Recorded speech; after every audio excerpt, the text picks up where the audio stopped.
Dans un instant, nous nous intéresserons au combat d'un jeune patron gersois pour sauver son entreprise. Ce dirigeant tétraplégique d'une société de fauteuils roulants a décidé de rejoindre l'Elysée depuis le Gers sur un de ses modèles. Nous découvrirons également un pull 100% made in Rhône-Alpes. Nous rencontrerons ses créateurs. Mais tout d'abord, ils nous font faire des économies, les boîtiers Flex Fuel. Ces kits à éthanol qui permettent aux véhicules essence de rouler avec un carburant moins cher ont été homologués en décembre dernier. Une nouvelle technologie qui fait les affaires des automobilistes mais aussi des garagistes. Reportage en Champagne-Ardenne. Voici le fameux boîtier qui doit révolutionner la consommation de carburant et qui pourra enfin être installé sans aucune ambiguïté par tous les garagistes sur les véhicules essence. Les automobilistes pourront ainsi choisir de rouler indifféremment au samplon 95, au samplon 98 ou au super-éthanol E85. Les deux carburants sont miscibles entre eux, donc on peut avoir très bien 50% d'éthanol et complété par du samplon 95, où les deux carburants sont miscibles à n'importe quelle part. Donc le boîtier va permettre de s'adapter au mélange qu'il y a dans le réservoir en fait. Coût de la pose, entre 500 et 700 € pour les moteurs classiques. Une bonne nouvelle pour les garagistes. Cet artisan marnais a vu augmenter de 15% déjà ses demandes d'installation Flex Fuel, du nom du système, depuis septembre. Et la demande risque d'augmenter. Une bonne nouvelle aussi pour les automobilistes qui pourront profiter d'avantages fiscaux. Pour l'achat d'un véhicule essence neuf, ils vont pouvoir modifier leur carte grise en E85, ce qui n'était pas le cas avant, et pouvoir bénéficier d'une carte grise en Champagne-Ardenne qui est gratuite pour les véhicules E85. L'intérêt de ce carburant, être moins polluant, car il est composé au maximum de 85% d'éthanol, produit à partir de betteraves notamment. Quand on substitue 1 litre d'essence par 1 litre d'éthanol, on réduit de 65% les émissions de CO2. Donc c'est considérable. En Champagne-Ardenne, une betterave sur 3 est destinée à la production de bioéthanol, comme ici sur le site de Bazancourt du groupe Cristal Union. Pour les producteurs betteraviers, l'ouverture du marché super-éthanol est une petite victoire et une garantie pour l'emploi local. Si toute l'Europe choisit de consommer du bioéthanol, alors on peut imaginer par la suite, pourquoi pas, une construction d'une nouvelle distillerie. Pour l'instant, ce n'est pas le cas. Enfin, ce biocarburant est moins cher. À 60 centimes le litre, il pourrait détrôner le diesel. Reste aux stations-service à s'équiper. Pour l'heure, en France, seuls 10% d'entre elles, 74 dans le Grand Est, dont 31 en Champagne-Ardenne, distribuent le 85. Après les slips et les chaussettes, voici le pull Made in France. Une nouvelle marque 100% Rhône-Alpes vient de voir le jour en Isère, créée par un couple. Leurs modèles sont disponibles uniquement sur Internet, créés il y a 3 mois. Leur site a déjà enregistré plus de 2500 visites. Je pense qu'il faut qu'on maintienne le coloris émeraude en femme. Qu'est-ce que tu en penses? Sandra et Florent Bardiza, complices autour d'un nuancier, couple à la ville, parents de 4 enfants et vêtus de leur dernier né. Un pull de la marque qu'ils ont décidé de créer alors que madame venait juste d'offrir à monsieur un très chic cardigan. Cette fois-ci, il me regarde l'étiquette de fabrication et il me dit c'est vrai que les boules quand même, il me dit c'est des produits qui coûtent cher et made in China, ça fait mal au cœur quand même. Et je lui dis non, c'est sûr. Je lui dis bon après voilà, je voulais te faire plaisir. Et puis le lendemain, voilà, il a dormi là-dessus. Le lendemain, il se réveille, il me dit tu sais quoi? Il me dit on va les faire nous les pulls.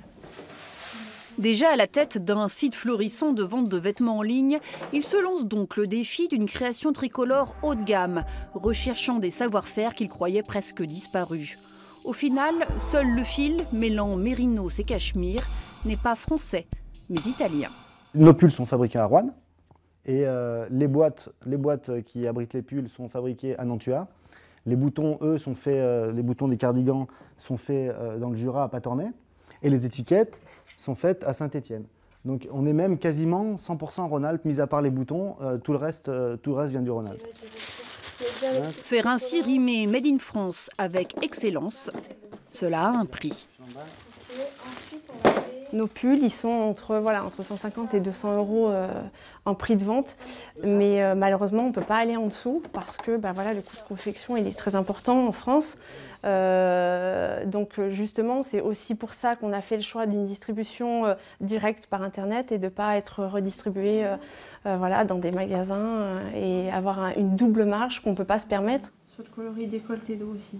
En optant pour le circuit court et grâce à une campagne de publicité humoristique sur les réseaux sociaux, le pull français a bouclé sa première année d'activité à l'équilibre.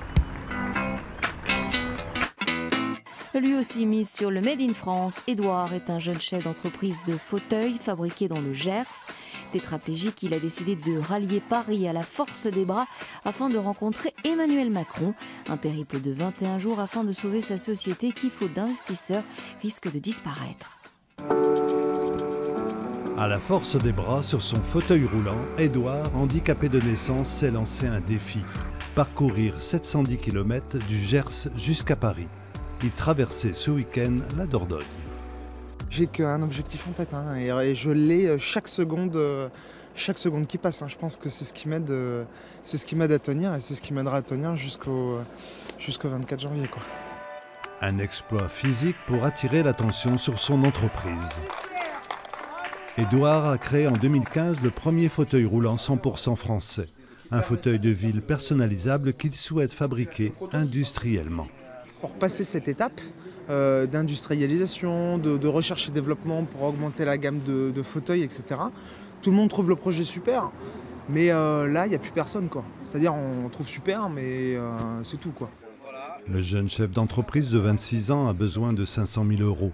Il a imaginé ce périple de l'espoir pour attirer les investisseurs. En France, chaque année, 5000 personnes se retrouvent paraplégiques.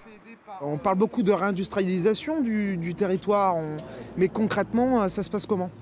Moi je ne suis pas une grosse entreprise, donc moi je suis une petite entreprise qui a de l'avenir à demain, mais il faut m'aider Tout seul avec mon fauteuil, je suis rien du tout Édouard espère être reçu à Paris par Emmanuel Macron. Il pourrait lui proposer de rejouer au tennis fauteuil comme ici en juin dernier pour Paris 2024, mais cette fois-ci sur un matériel fabriqué en France. Cette annonce plutôt insolite sur le Bon Coin, un château est à vendre dans le sud de la Haute-Vienne. Mais attention, pas n'importe lequel, celui du roi Richard Cœur de Lion. Tout un pan de l'histoire à acquérir pour un peu moins d'1 million d'euros. Deux acquéreurs français seraient prêts à débourser 996 400 € pour acheter ce haut lieu de l'histoire de France. Ces investisseurs se sont manifestés auprès d'une agence immobilière de Limoges, chargée de la vente de ce château, où la même Richard Cœur de Lion trouva la mort le 6 avril 1199. La transaction n'est pas encore définitivement réglée, ce serait une affaire de semaines. À Chalieu, on se plaît à rêver d'un vrai projet touristique. Et les visites, ça va être des retombées certainement très importantes et souhaitables pour la commune. Ce château, dont la construction a débuté au XIe siècle pour s'achever au XVIIe, abrite entre autres 16 pièces. L'arrivée de nouveaux châtelains devrait favoriser une meilleure connaissance du site. L'été prochain, le public pourra toujours découvrir le donjon et la salle de garde lors de visites organisées par la mairie, en attendant que les nouveaux, mais encore potentiels, maîtres des lieux dévoilent leur projet.